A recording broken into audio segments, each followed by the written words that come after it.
Hey everyone, this is going to be a two-topic video today. So I just picked up a moose bag, and so I'm going to discuss that first if you're just here for the moose bag information.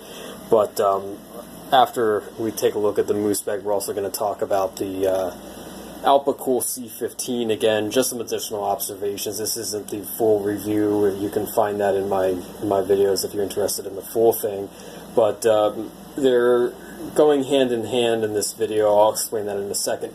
But so the moose bag, it's a pretty neat idea.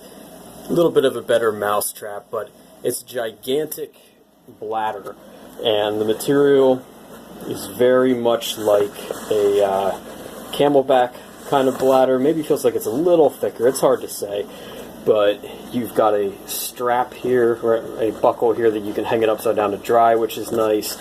A very camelback-like tubing. This is a little wider diameter, very camelback-esque fittings here for the bite valve. But the idea with this is they're marketing it as a way to keep your cooler dry, basically, because you can dump up to a 20-pound bag of ice into this bladder and just allow it to melt within the bladder instead of it, leaking out of the plastic bag and getting into the cooler and creating cooler soup. So at the top of it, you've got a traditional dry bag closure. So in the instructions, they suggest you fold it 3 times, buckle it, keep the buckle up, obviously. There's the instructions, so they just show you pour your ice in, roll 3 times, put it in the cooler with the buckle up, hang and dispense. You can use it, just like a camelback, basically a huge, big-ass camelback. They show the bite valve there. You can also fill your water bottle, blah, blah, blah, hang up to dry. But, so these go for about $30. You can sign up on their website to be on their mailing list. They send out some decent coupons. They're primarily sold on Amazon, but it's a neat idea. And I think also some of the claims are that the condensation is lessened by this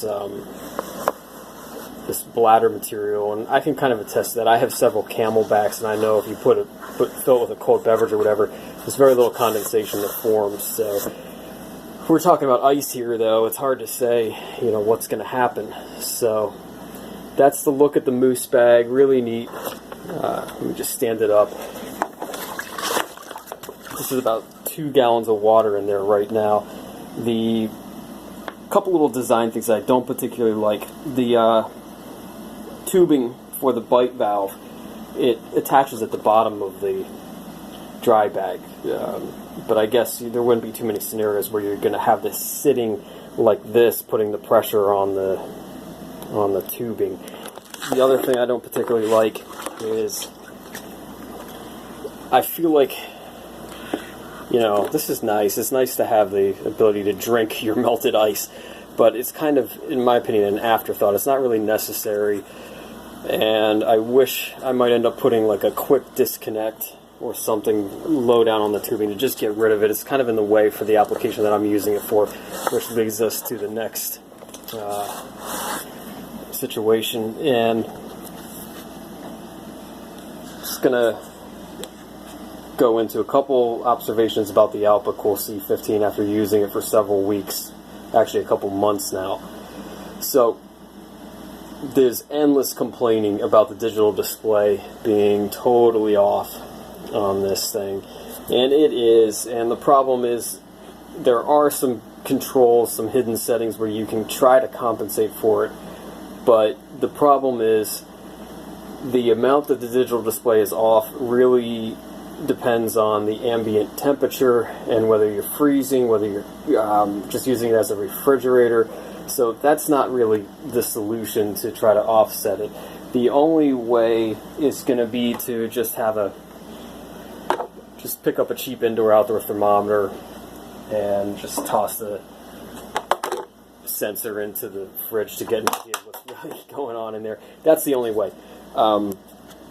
Trying to get that display accurate is a losing battle, in my opinion.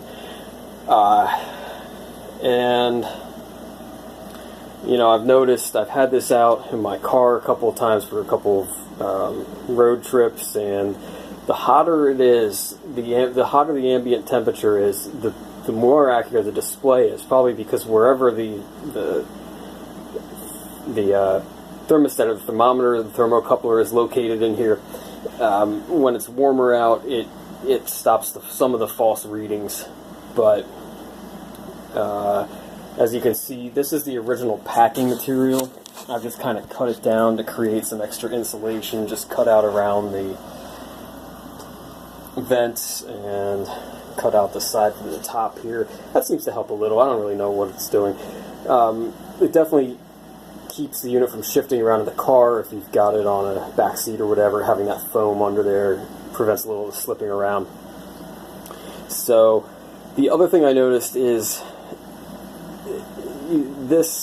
it seems like the electronics get easily confused in here. When I first got this, I ran it through a ton of cycles of freezing refrigerator, on and on and on. And it seems like the more I did that, the less efficient it was running. So I started just, using it as one or the other. And if I'm changing it from a freezer to a fridge, unplugging it, just letting everything kind of reset, and that seems to work much, much better. So, I don't know, that might be some flawed logic, but at least with my unit, that seems to be the case. And it also seems like you get a good one or you get a bad one. It's really unclear as to what the warranty is with these, so if you're buying it from Amazon, I'd suggest spending the extra couple bucks to get the extended warranty through Square Trade or Asurion. I think it's like $8 on the C15. And when you get it from Amazon, just run it through its paces as much as you can. Try to subject it to as much use as you possibly can during the Amazon return window, because after that closes, it's really unclear what would happen if you didn't have a warranty on it and it just quit 32 days into ownership. So I'd suggest that. And yeah, so the whole reason why I'm doing these videos together is because I'm going to put the moose bag with 2 gallons of water into the C15 and attempt to freeze it into a solid block. I checked with Moose Bag. They said yes, you can freeze water directly in the bag.